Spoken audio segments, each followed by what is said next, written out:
మరి ఆయన కోటేయాలంటే ఆయన గుర్తేటంటే ఇటు కొంతమంది ఎక్కిన వాళ్ళు, ఇంకొంతమంది అయితే హస్తం గుర్తుంది, కొంతమంది సైకిల్ గుర్తని. అక్కడ వెయ్యాలన్నదేమో జగన్మోహన్ రెడ్డికి వెయ్యాలి. జగన్మోహన్ రెడ్డి గుర్తేంటో తెలీదు. కొద్దిమంది ఉంటారు.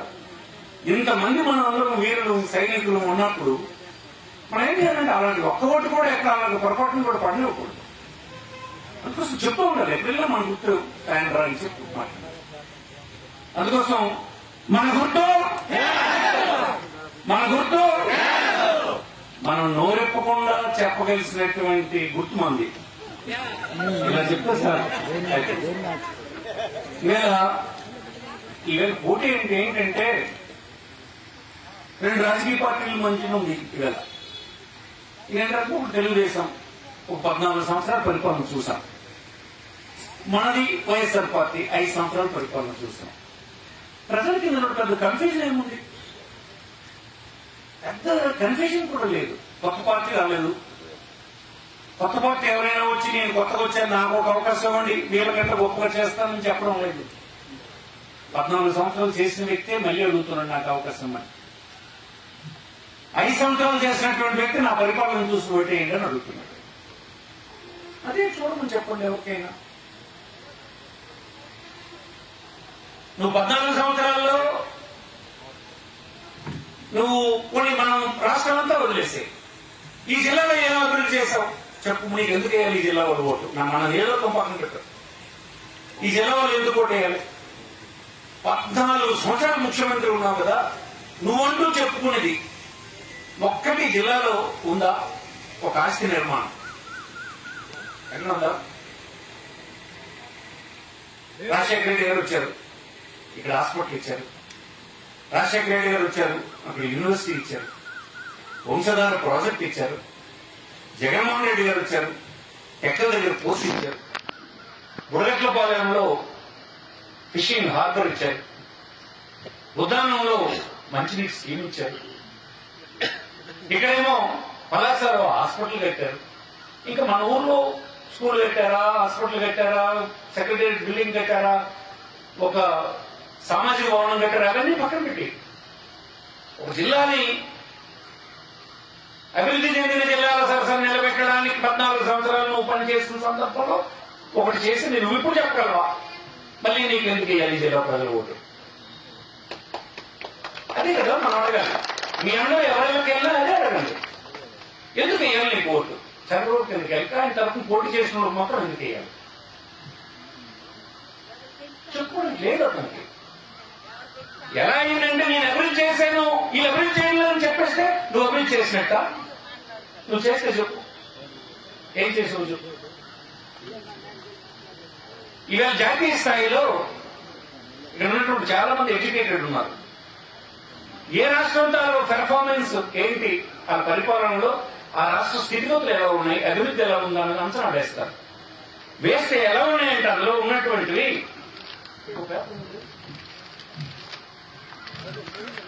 కేంద్ర ప్రభుత్వం నీతి ఆయోగ్ గాని భారత ప్రభుత్వం చేత నిర్వహిస్తున్న సంస్థలు గాని ఒక ప్రభుత్వం తాలూకా దీన్ని అభివృద్ధి సూచీల్ని ఇండికేటర్స్ అంటారు. ఆ ఇండికేటర్స్ ప్రకటిస్తుంటారు ప్రతి సంవత్సరం. ప్రతి రాష్ట్రానికి, ప్రతి కేంద్రపాలిత ప్రాంతానికి కూడా ఇస్తారు. ఒక 29 రాష్ట్రాలు మన దగ్గర ఉంటే అందులో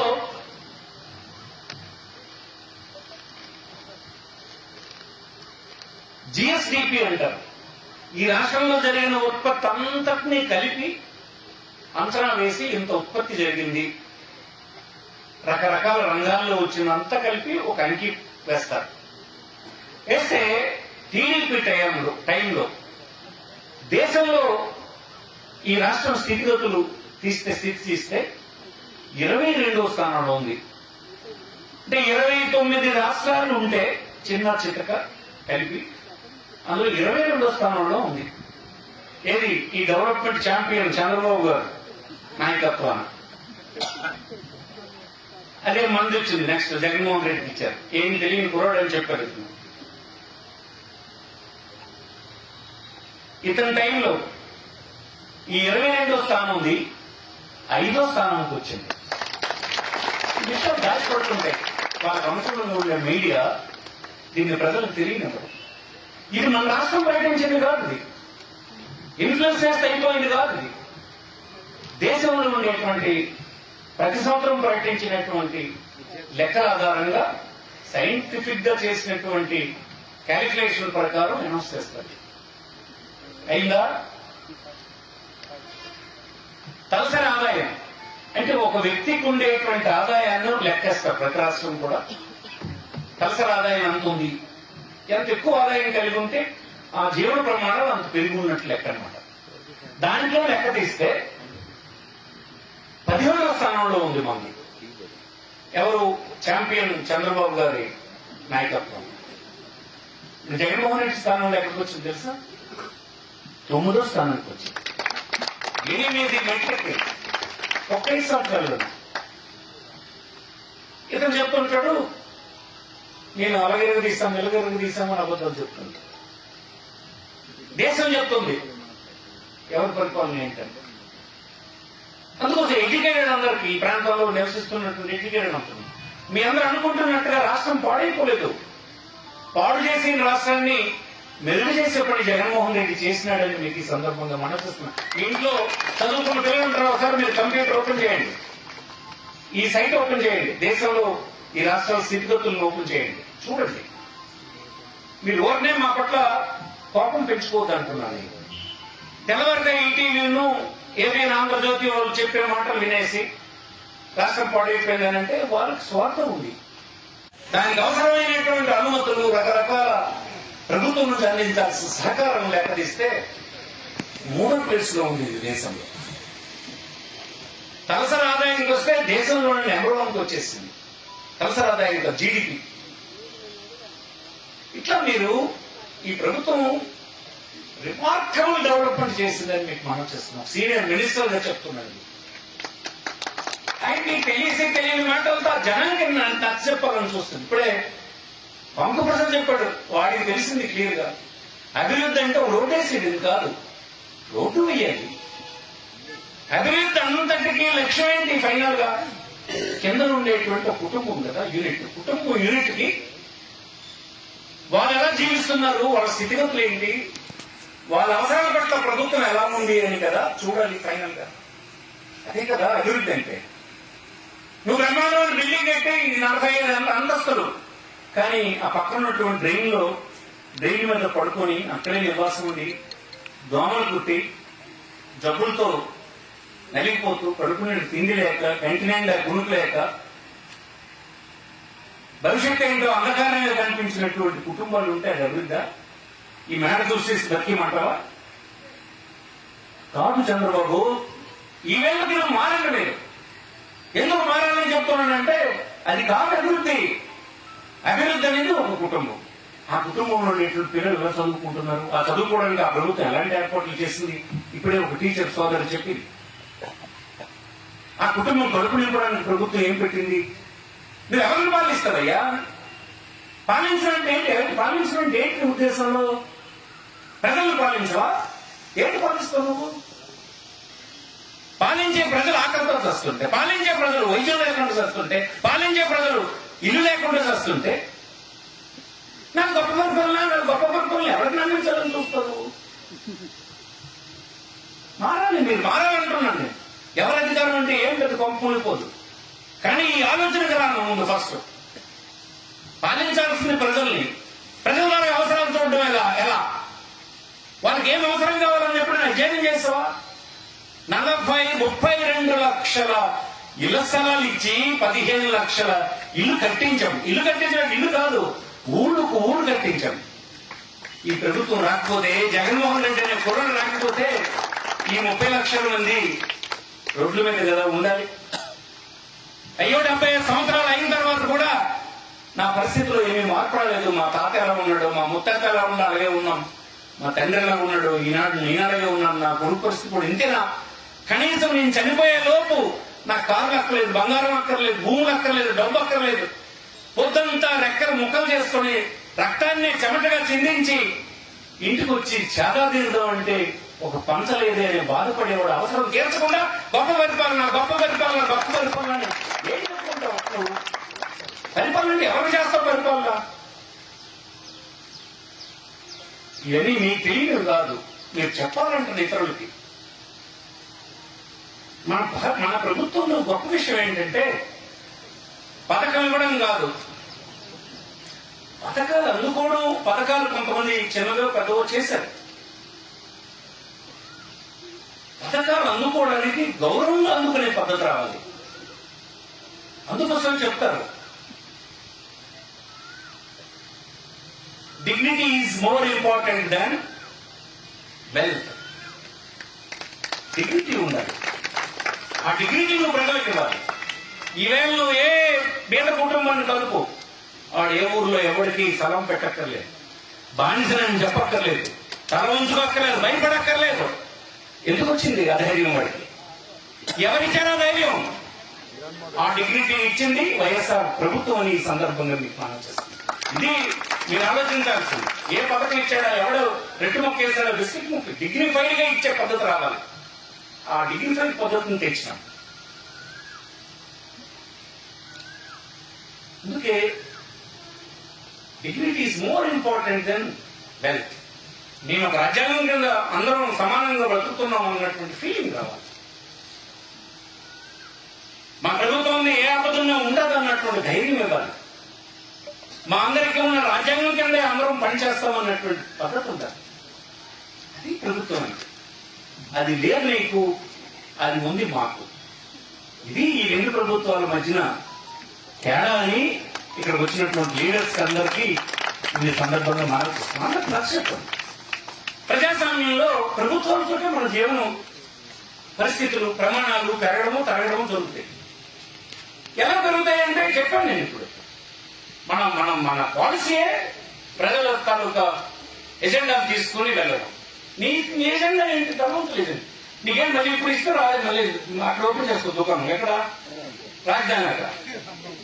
అమరావతి అక్కడ దుకాణం ఒకటి చేస్తే మళ్ళీ ఒకటి పట్టుకుంటూ ఒక దొంగల్ని శ్రీలంక నుంచి ఎవడెవడో ఈశ్వరరావు అంటాం, ఇంకొకటి నుంచి రామారావు అంటాం, ఇక్కడి నుంచి అక్కడి నుంచి ఆడంటాం. మా పేరు కదా. కానీ ఎక్కడ ఉన్నట్టు ఇప్పుడు ఈశ్వరుడు ఎక్కడ ఉన్నట్టు చూడండి, జైలు ఉన్నాడు అక్కడ. నువ్వు చెప్పినటువంటి రోజు చూపించిన ఈశ్వరుడు సింగపూర్ జైల్లో ఉన్నాడు. ఆయన తీసుకొని చూపించారు జీటు జూ గవర్నమెంట్ అంత పొల్లు 14 సంవత్సరాల ఎక్స్పీరియన్స్ ఇదేనా నీకు? తీరా ఇప్పుడు నీ చేసిన ఘనకార్యం ఏంటంటే హాయిగా ఇప్పుడే ఒక తల్లి మాట్లాడింది, తింటున్నాం, బెడ్లేదు, కోడలు చనిపోయింది, భర్త చనిపోయినాడు, నేను హాయిగా తింటున్నాను, ఆ వయసులో కూడా ఇప్పుడు వచ్చి చెప్తుంది. అలాంటి వాళ్ళు కనీసం అందుకుంటున్నారు 70 లక్షల మంది ఉన్నారు మన దగ్గర. భర్త చనిపోయి, భర్త లేకుండా సింగిల్ గా ఉండి, ఒంటరి మహిళగా ఉండి, అనారోగ్యంతో ఉండి, వికలాంగులుగా ఉండి, ఇవన్నీ ఉంటే వాళ్ళకి అందిస్తున్నాం. తీసుకెళ్ళి 3000 రూపాయలతో ప్రతిరోజు 100 రూపాయలు ఖర్చు పెట్టుకోవడానికి ఇస్తున్నాం. వాళ్ళ ఇంటికి వెళ్ళి ఒక వాలంటీర్ అందిస్తాడు. నువ్వు పిటిషన్ పెట్టావు, ఎలక్షన్ కమిషన్ పిటిషన్ పెట్టావు, ఏమది? అది ఆపియాలని. అది ఇప్పుడు అది ఆఫీసర్ కూర్చొని చెప్పండి, బాబుతాలు నిర్వాహకం, బాబుకి చేసిన పని అందరూ చెప్పండి. నువ్వు ఇంకా మాయ చేసే అధికారం తీసుకుందామంటే జగన్మోహన్ రెడ్డి దగ్గర ఈ రాష్ట్రంలో నీ మాయలు సాగవని ఈ సందర్భంగా నేను మనం చేస్తాను. మన మీటింగ్ జరిగితే వాడు రావద్దని చెప్తారు. మరి నీ పత్రికలు అయితే బొమ్మ కనిపించదు, మాకు సెల్ ఫోన్ లో కనిపించిపోతుంది కదా. ప్రతి ఇంటికి సెల్ ఫోన్ వచ్చేస్తుంది. జనం పరుగులు పడుతున్నటువంటి తీరు చూశాను కదా.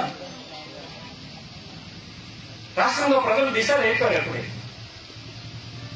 మా ఊపిరై, మా ఆకలి తీర్చి, మా కన్నీరును తుడిచి, మా స్థితిని పెంచడానికి, మా పిల్లల బాగోగుల కోసం, మా జీవితాల్లో మెరుగు చేయడానికి కోసం, డిగ్నిఫైడ్ గా మేము జీవించడానికి కోసం మా ప్రమాణాలను పెంచుతున్న ప్రభుత్వానికి వ్యతిరేకంగా ఓటు మేము వేయము అనేటువంటి డెసిషన్ ఎప్పుడే రాష్ట్రంలో అయిపోయిందని మీకు మనం చేస్తుంది. పెద్ద ఎత్తున జగన్మోహన్ రెడ్డి మళ్ళీ ప్రభుత్వాన్ని ఏర్పాటు చేయబోతున్నాడన్న విషయాన్ని ఈ సందర్భంగా మన జిల్లాలో పార్లమెంటుకు తిలక్ పోటీ చేస్తున్నాడు. నేను ఈ నియోజకవర్గంలో 5వసారి పోటీ చేస్తున్నా. మీ అందరూ నన్ను భుజాన్ని ఎత్తుకొని మోసి గెలిపించారు. గొప్పగా కష్టపడ్డారు. ఇందులో నా 5 లక్షలు పనిచేసిన పద్మావతి లాంటి వాళ్ళు ఇంకా అనేక మంది సీనియర్స్ తో ఉన్నారు. నాకు తెలిసి ఇప్పుడు నేను పోటీ చేసినప్పుడు ఉన్నటువంటి అనుకూలమైన వాతావరణం నాకు గత 4 ఎలక్షన్ లేదు. ఈసారి నా 4 దఫాలు గతంసారి నేను పోటీ చేసిన దానికంటే పెద్ద ఎత్తున మెజారిటీ వచ్చే పరిస్థితి ఈనాడు ఈ నియోజకవర్గంలో ఉందని మీకు కామెంట్ చేస్తాను. ఇప్పుడు ఇంకా తెలుగుదేశం క్యాండిడేట్ ఎవరో తెలియదు. మీరు ఎవరైనా గ్యారంటీ చెప్పగలరా? చెప్పగలరా? అదే ఒకటి ఆలోచిస్తాం మళ్ళీ మారిపోతాను అనుకుంటా. మారిపోతాం మారదో తెలియదు. ఒక పేపర్లో మారిపోతాను ఒక పేపర్లో మారలేదని తెలుస్తుంది. ఇందుకోసం ప్రజలు దాన్ని తిరస్కరించే పరిస్థితి వచ్చేసింది. తిలక్ గురించి చెప్పాలి. తిలక్ నాకు అనుచరుడు. గడిచిన 35 సంవత్సరాలుగా నాతో కలిసి పని చేస్తూ ఉన్నాడు. నన్ను అనుసరిస్తూ ఉన్నాడు. నేను టెక్కల కేంద్రంగానే పెట్టమని అడిగాను. గతసారి పోటీ చేశాడు కనుక ఈసారి అక్కడే పెట్టమని. లేదన్నా పార్లమెంట్కి పెడదామని ముఖ్యమంత్రి గారు పార్లమెంట్కి పెట్టారు. యువకుడు, మన అనుచరుడు, మన నియోజకవర్గం నుంచి నాకు ఎలా ఓటేస్తారో తిలక్ కూడా అలాగే ఓటేయాలని, మీ అందరూ ఆ విధంగా పనిచేయాలని ఎవరో తమ్ముడు పెట్టే పని చేస్తుంటారు. ఇది ఎవరంటే మన శత్రువులు చేస్తారు పని, పలానాడు చేయొద్దన్నారని. ఆ మాటలు నమ్మొద్దని మీకు మనసు. ఇవన్నీ పార్టీ పరంగా జరిగే కార్యక్రమాలు. మనకు వైఎస్ఆర్ పార్టీ ఉంటేనే ఈ విధానాలన్నీ అమలవుతాయి. వ్యక్తులు ఇందులో ముఖ్యం కాదు. వైఎస్ఆర్ పార్టీని మనం ఎంతచ్చిపోయే పని ఇలా అడవిగా విధానం ఉంటుంది. ఎంత ఉండొచ్చు ఉండకపోవచ్చు.